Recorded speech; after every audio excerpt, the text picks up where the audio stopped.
Imagine a sports dome built on an earthquake fault that now shelters goats, a bridge that cost billions but leads to almost nowhere, or a hospital with brand new machines still in their boxes after 5 years. This isn't fiction. These are real government projects in the Philippines. Today, we expose 10 of the most useless, overpriced, or flat-out abandoned public works, funded by your taxes, approved by politicians, and forgotten by history. 10. San Juanico Bridge, a birthday gift, not a necessity. Built under President Ferdinand Marcos Sr., the San Juanico Bridge connected Samar and Leyte. But when it opened in 1973, there was barely any traffic between the islands. It was later revealed the bridge was more of a birthday gift to Imelda Marcos than an actual public need. Locals called it a bridge to nowhere, a billion-peso statement of excess in the middle of a poverty crisis. 9. Dolomite White Sand Beach, pretty but pointless. In 2020, the DENR spent nearly $400 million to create an artificial white sand beach in Manila Bay. The crushed dolomite shipped from Cebu eroded repeatedly and required expensive reapplications. It was pitched as symbolic.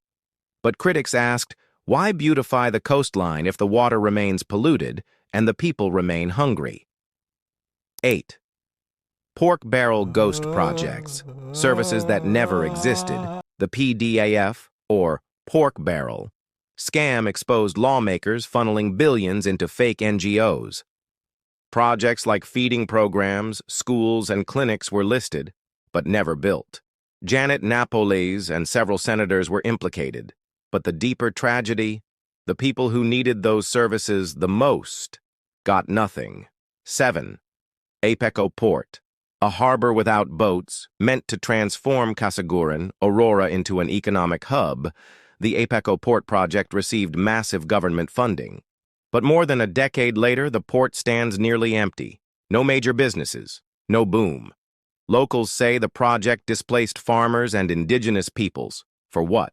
A concrete port with no ships? 6. Davao Sports Dome, now a shelter for goats.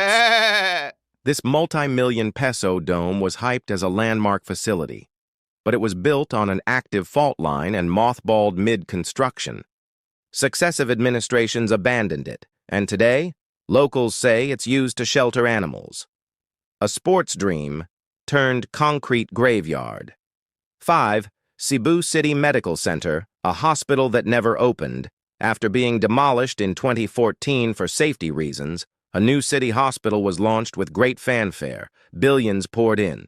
Machines were delivered, but by 2023, much of it remained idle or incomplete.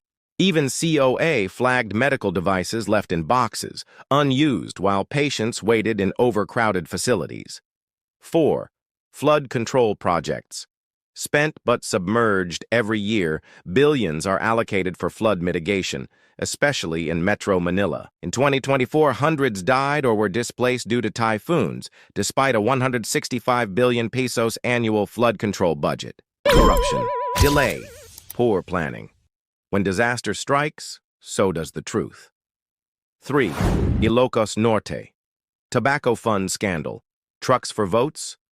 From 2011-2013, over 213 million pesos in tobacco excise taxes meant to support farmers were used to purchase mini trucks and buses. Many were overpriced. Some were unregistered. Some never even reached their destination. It sparked a major ombudsman investigation, and the message was clear. Even funds meant for the poor can be twisted for political gain. 2. Unused overseas-funded mega-projects, loans without delivery. COA reports showed foreign-funded infrastructure projects plagued by cost overruns, delays, and zero outcomes.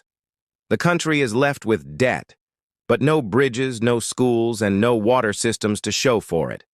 The worst part? These are loans we'll pay for generations. 1.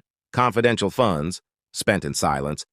In 2023, the Office of the President spent nearly $400 million in confidential and intelligence funds. No breakdown, no details. COA raised concerns, but the law shields it from scrutiny. In a country still battling hunger, this was a chilling message. You don't get to ask. A useless government project is not just a waste of money, it's a missed opportunity. It's a child left without a classroom, a patient left without a hospital bed, a barangay left underwater because someone pocketed the flood funds. We remember these projects not to dwell on failure, but to demand accountability. Because taxpayers are not donors, we deserve results, not excuses. Did you see any of these failed projects in your province? Drop your story in the comments. Share this video. Tag someone who still believes that we should just stay quiet. Because if we don't speak up, we'll keep paying for nothing.